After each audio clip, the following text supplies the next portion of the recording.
Sit. Sit. That's a nice dog. Thank you, I appreciate it. I remember you. You came up to me in the park the other day. You told me that I had a nice-looking dog, right? You got my dog. My dog. You beat him. Listen, you want the dog, you give me 10. Simple. And then when the dog gets all yappy about it, I'm gonna beat the head with a rock.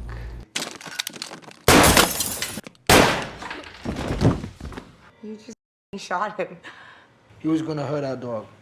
In Brooklyn, a quiet, reserved bartender named Bob Saganowski lives alone and works in a local bar run by his cousin Marvin Stipler and often used as a drop site for illegal money by the Chechen mafia. Bob leads a quiet, somber, and routine life. One evening, at the bar, Bob notices a group of guys commemorating their local friend Richie, Glory Days Whelan's unsolved murder, and, hoping to show support, gives them a round of drinks on the house. Then, Marvin pulls Bob aside and advises him against giving free drinks to an old local woman named Millie, who never pays her tab but spends hours drinking at the bar every night. Bob is disheartened to hear this as he sympathizes with the lonely woman and tries to reason on her behalf. To no avail. Later, Bob finishes his shift, closes up, and starts walking home, enjoying the quiet, peaceful night and his own company. A few days later on Sunday, Bob goes to the local church, sits in the back, quietly attends Mass, then leaves without talking to anyone and returns to his daily routines. One evening, after his shift, Bob leaves the bar and starts walking home. After a few minutes, Bob hears strange sounds and stops, hoping to find out the source. He then traces the origins to a trash can on the lawn of a house, closely inspects it, and is shocked to see a beat-up small dog whimpering inside. Soon, as Bob takes a closer look at the dog, the owner of the house, a waitress named Nadia Dunn, cautiously approaches him, questioning what a stranger is doing on her lawn going through her trash. Then, once she sees the bleeding dog, Nadia softens and offers for Bob to bring the dog inside her apartment so that she can help it. Inside, Nadia expertly cleans up the dog, patches up his wounds, and explains that she used to work at an animal shelter where she learned how to take care of dogs. Then, once she finishes with this task, Nadia starts gathering crates, toys, and dog food to give to Bob so that he can use them until he buys his own. However, being new to such responsibility, Bob freaks out and offers to take the dog to the shelter until Nadia reminds him that it can face the same brutality in a new home and advises him to look after it. Bob reconsiders his stance for a moment and, still hoping to avoid the responsibility, asks Nadia to keep it, but is soon disappointed to hear that she can't take the dog in, as she works nights and is too busy to look after it. Hence, Bob suddenly finds himself conflicted between his need to preserve his solo way of life and the inexplicable need to do right by the poor animal, which kind of surprises him. Just a weekend. It's a couple days. Please. Please. The next day at the bar, Bob shares about the beaten-up dog to Marvin and explains how overwhelmed and conflicted he is to consider taking it in. Amused to see his usually controlled cousin in such a state, Marvin reminds Bob that it's just a dog and advises him to relax and follow his gut. Meanwhile, outside the bar, two robbers named Bree and Fitz sit across the street scouting the bar. It's a fucking drop bar. But not tonight, it isn't. Then, once all the customers leave, the robbers storm the bar. Do you know what the f you're doing? Marv. Do you know whose money you're jacking? Then, following the robbers' orders, Marvin empties out the cash register and hands it to them. Then, as soon as the criminals leave, Marvin and Bob search for their colleague Rarty, find him brutally beaten, and call the police and an ambulance. Later, the police arrive and recognize Bob from church. NYPD detective Evandro Torres approaches and interviews Bob, who reveals that he had noticed that one of the robbers was wearing a broken watch. Surprised by the bartender's eye for detail, Detective Evandro makes note of this and continues the interview. How much did they take you for? Well, whatever was in the register. Then, disappointed to learn that none of the security cameras around the establishment work and are just there for show, the detective wraps up his questioning and leaves. As soon as they are alone, Marvin scolds Bob. Why the f would you tell that cop about the watch? Then, Marvin shares how relieved he is that the Chechens had picked up their money before the robbery, but adds that despite dodging that, since the Chechens own the bar, they will still be furious with the robbery. Feeling helpless, the duo closes up shop for the night and heads home. The next morning, Bob reluctantly drives to Nadia's house to pick up the dog. I have no idea what I'm doing. Excited to help out, Nadia hops into Bob's car, and the duo heads to a pet shop where Nadia helps him purchase everything he needs. Then, Bob names the dog Rocco, and the duo gets an engraved collar before Nadia recommends a book for him to read so that he can learn everything he needs to know about taking care of a dog. Bob drives Nadia home, thanks her, and returns to his house to acclimate Rocco to his new environment. Hence, in the following few days, Bob uses every minute of his free time looking after Rocco and learning about him. Then one morning, the head of the Chechen mafia, Chovka, visits Marvin and Bob at the bar, and hoping to show them what he's capable of, he shows them a brutally attacked man who had failed to follow his orders, tied up in his van. Then, before the duo can process what they see, Chovka questions them about the robbery and is disappointed to learn that they don't know who could have been bold enough to attack one of his establishments. Despite this, Chovka gives the duo a stern order and walks away. Find my money, eh? Still sore about being pushed off the books by the Chechens after they leave, Marvin quietly complains about their circumstances. Elsewhere, deeply invested in the case, Detective Evandro speaks to his fellow officers as a professional courtesy and takes over the case. Meanwhile, an unfazed Bob continues his daily routine and continues spending time and looking after his new buddy Rocco, while a stressed Marvin stays home, which he shares with his retired younger sister Dottie for the next few days, trying to come up with a plan. Then, one evening, Marvin discreetly meets up with Fitz. What's with his watch? Well, if people notice that it's broke, just tell him to get a new one. A few days later, Nadia runs into Bob and Rocco at the local park and shares that she has lost her extra shift at the restaurant, and since she has more free time now, she asks Bob to hire her to look after Rocco while he's at work. Glad for the help, Bob agrees with the proposal, and the duo exchanges numbers. Elsewhere, in Marvin's house, Dottie informs him that the nursing home, housing their father, who's on life support, is demanding payment, and shares her fear that they might move him to a less reputable place if they don't receive payment soon. Then, after hearing his sister's desperate suggestion to maybe remove their father from life support, Marvin vows to never give up on his father and to do whatever it takes to come up with the money. One afternoon, Bob and Nadia take Rocco to the park and spend hours training him. Then, later, as Nadia steps away for a moment, a man named Eric Deeds approaches Bob, and without even introducing himself, compliments Rocco and walks away. Elsewhere, someone asks Marvin for directions, and he becomes paranoid, believing that the Chechens are sending their men to surveil and intimidate him about the stolen money, but tries to remain calm. Later, Eric shows up at Bob's apartment, and without introducing himself, steps inside and informs the bartender that Rocco is his dog, and that he's got the proper registration documents to prove it. It has a security chip account number on it. Check it out. Then, as a power move, Eric ignores Bob's question about what he wants, randomly takes out an umbrella from the holder by the door, and walks away with it. Later, Bob meets up with Nadia at a local diner, and as the two get to know each other better, Nadia shares that she used to self-harm while she was on drugs, but now she is clean and trying to improve her life. Bob sympathizes with his new friend's story and shows his support. Then, Bob heads into work and meets with a stressed-out Marvin. He was asking you for directions. He was looking at me, all right? I'm not a fucking idiot. Then, as the duo cleans out the trash in the back of the bar, Marvin shares his frustration over the Chechens taking over his bar and treating him as just another employee. As the duo discusses this, and Bob advises his cousin to try to let it all go and make peace with the takeover that happened a decade ago, he finds an ominous trash bag hanging on the pole and carefully inspects it. As he peeks inside, Bob is taken aback to see dollar bills drenched in blood, alongside a severed arm wearing the broken watch he saw on the night of the robbery. Bob calmly shows his discovery to Marvin, who is repulsed by the sight of it and is visibly shaken. He had warned Bree to get rid of the damn broken watch, and now the receipt of his own orchestration sits on his doorsteps, confronting him. Who sent this money? Did the Chechens discover his involvement? As he feels his sanity fracturing, Marvin reminds himself that if the Chechens had found out about his involvement in the robbery, he wouldn't be alive long enough to contemplate such things, and calms himself, trying to think of how to move forward. Unlike his cousin, Bob is seemingly unfazed, takes charge, and announces they will return the money to the Chechens and get them off their backs. Then, to Marvin's surprise, Bob maintains his composure as he quietly wraps the severed arm as if wrapping holiday leftovers and prepares to get rid of it. Is there anything that will rattle Bob?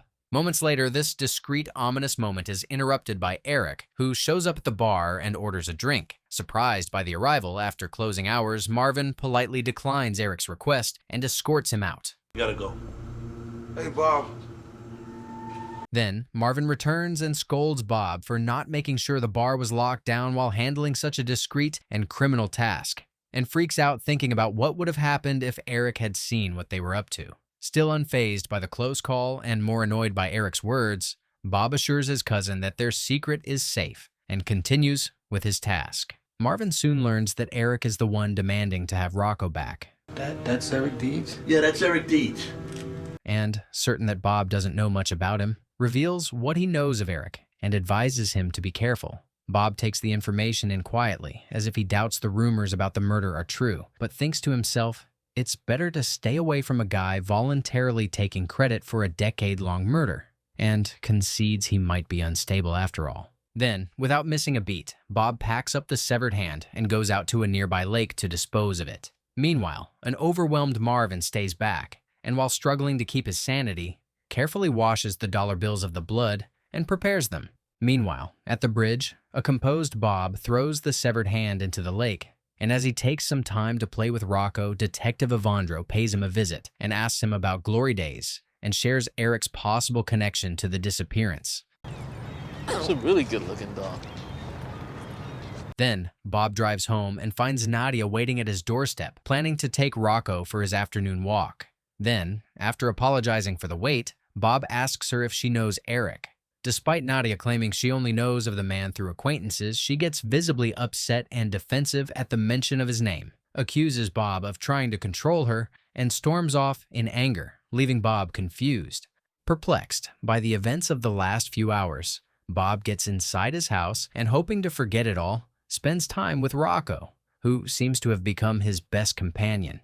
Later, Bob reports to his shift at the bar, and as he stalks the bar with Marvin, he shares the weird conversation he had with Nadia. Marvin comforts his cousin, and, together with a couple of locals, who are excited to hear that Bob is having woman problems, tries to assure him that it's probably her fault rather than his. Moments later, this male bonding moment is broken by the arrival of Chovka and his guard, Andre, which forces the locals to scurry away, leaving the cousins to deal with the Chechens. As Chovka takes a seat at the bar, Marvin swallows his fear, summons all his courage to put on a smile, welcomes him, and extends his hand for a handshake. Chovka ignores this gesture, refuses to look at Marvin, and gets straight to the point, talking to Bob, who is quietly preparing drinks for the Chechens. Bob then confidently hands the wet dollar bills to the Chechens, apologizing for not drying them enough. Then, in the same beat, Bob offers the Chechen duo a new drink, swears, and gives them a lengthy speech assuring them that they will love it. Meanwhile, Marvin stands back, quietly observes the interaction, and wonders how Bob is able to maintain a regular conversation, while he wonders if they're about to meet their end. Bob, how's the quality of the drink? You're serving the most quality thing right now? Luckily, the Chechens end up appreciating the drink, and as they prepare to leave, Chovka gives out new orders. Andre, but before you do, you gotta try whiskey. Elsewhere, Detective Evandro meets with a local man named Jimmy and asks him what he remembers of the night of Glory Day's disappearance. Jimmy relates that Glory Days had left the bar to buy some weed from Eric and his partner Tim, but was never heard from again. The detective intently takes this information in and cautiously asks Jimmy if he thinks Bob and Marvin know more about the disappearance than they let on, but it backfires. Later that night, as Bob gets home, he finds Nadia at his door, waiting to apologize to him for her earlier outburst, and admits that, against everyone's advice, she used to date Eric, until his rash behavior became too much for her, and she broke up with him. Bob assures her that he doesn't care about her past, and that what happened to Rocco wasn't her fault. Then, as the duo spends hours awkwardly hanging out and getting to know each other, Nadia shares that Eric had killed Glory Days, and that he's too unpredictable to be around. Yeah, I do. I heard that. Bob then shares that he and Marvin used to have a crew when they were younger and did some shady misdemeanors to earn a little extra money until they were forced out of that life by the arrival of a more powerful criminal gang. Then, to Nadia's relief, Bob relates that he has left that life since then and just tends bar now. Elsewhere, Marvin meets with Fitz, who's been on high alert since his brother Bree's demise, and refuses to get into Marvin's car, for fear that something bad will happen to him. Annoyed, and hoping to convince and reassure the paranoid man, Marvin lets Fitz check out the back seat and trunk so that he can see there's nothing there to hurt him, and finally convinces him to enter the car and starts driving. You here? Yeah. Right? Yeah. Once Fitz calms down, Marvin reveals that he knows the place for the Super Bowl night drop and suggests that they can avenge Bree's death by robbing the Chechens of all their money. Outraged by the risky suggestion, Fitz swears he will never partake in such a suicidal mission after everything that's happened, which disappoints Marvin. Then, Marvin changes tone, and after ordering Fitz to keep everything they discussed to himself, he reveals that he's decided to go ahead with the robbery, with or without him. Marvin asks Fitz to find him a place to stay after the robbery so that he can hide away until the heat dies down, and Fitz promises to find something for his friend. As the men discuss this, the trunk door suddenly flings open, and blaming Fitz for his failure to close it properly, Marvin orders him to get out and do so, and stops the car. However, in a horrific turn of events, just as Fitz gets behind the car to close the trunk, Marvin drives backwards and over him and brutally murders him. Then, he quickly jumps out of the murder vehicle, runs to his own vehicle parked a few blocks away, and flees the area. With friends like this, who needs enemies AEI? Elsewhere, in the wee hours of the night, Bob walks Nadia home, and after the duo awkwardly wish each other goodnight, Bob rushes home, concerned that he left Rocco alone. I think it's safe to say Rocco has become Bob's #1 priority. There, as soon as he gets inside, Bob profusely apologizes to Rocco and proceeds to give him some snacks, but soon is taken aback to see the umbrella Eric had taken earlier, placed right next to the dog, and feels violated and learns that things may be graver than he realized. The next day, hoping to get to the bottom of the tension between Eric and his cousin, Marvin meets with Eric. Why didn't take your dog? You beat the crap out of it and you put it in the garbage can. Even though nothing Eric says seems to make sense anymore, Marvin decides to use his gullibility to his advantage and subtly strokes his ego. Elsewhere, Detective Evandro gets his hands on the psychological evaluation of Eric from his brief institutionalization and studies it carefully. The next morning, Bob wakes up early and, hoping to work things through with Eric, goes to Eric's house. However, there, the unpredictable, rash man decides to walk all over the quiet, unassuming bartender. Listen, you want the dog, you give me 10. What kind of threat is that? To make matters worse, before Bob can react to this, Eric proudly reminds him that he had killed Glory Days and still managed to walk free, and threatens that he's still capable of the same level of violence now. A few days later, on the day of the Super Bowl, he goes to his house and meets Dottie, who's forced to go back to work due to financial problems as she prepares to leave for her new job, and warmly greets her. He then heads inside, meets Marvin, who explains that he's not feeling well and hence won't make it to work, and has a hostile interaction with him. Are you doing something desperate?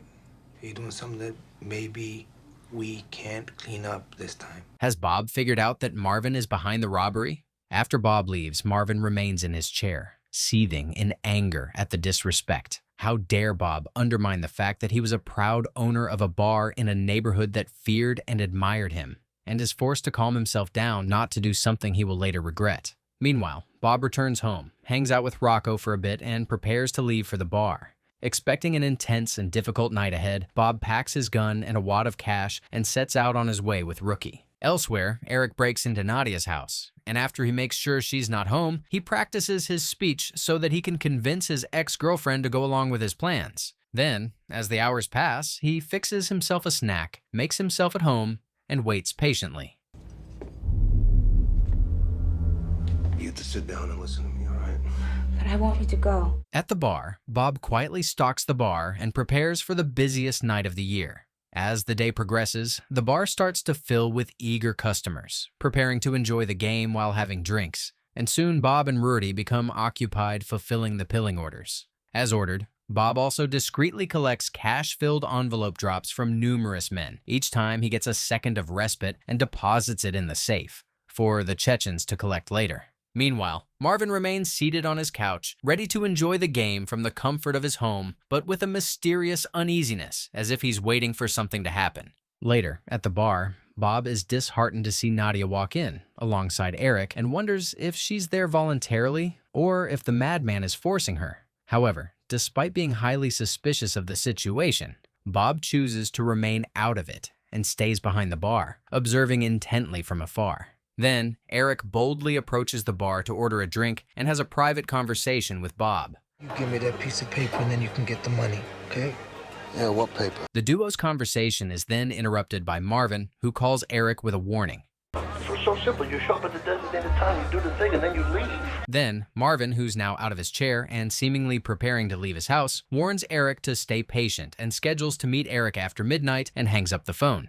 At the bar, as everyone enjoys the game, Bob quietly surveils Nadia's interaction from afar, while expertly securing all of the drop money into the safe. Later, after the game ends, the customers call it a night and slowly retreat to their respective homes. At the bar, the air turns quiet and intense, with only Nadia, Bob, and Eric remaining. Then, Nadia approaches the bar, and as she attempts to explain the matter, Eric soon joins her and redirects the conversation, pretending that she's happily reunited with him. Luckily, moments later, Eric steps out of the bar to take a call, giving Bob and Nadia a chance to catch up. He was waiting in my house when I got back home. Moments later, Eric returns, nervously approaches the bar and asks for more shots. Bob patiently provides the erratic man with a drink and hands him the $10,000 he demanded for Rocco. Taken aback by the sudden gesture, Eric casually counts the wad of cash, dismisses it, and soon makes a shocking announcement. We should look in the safe too.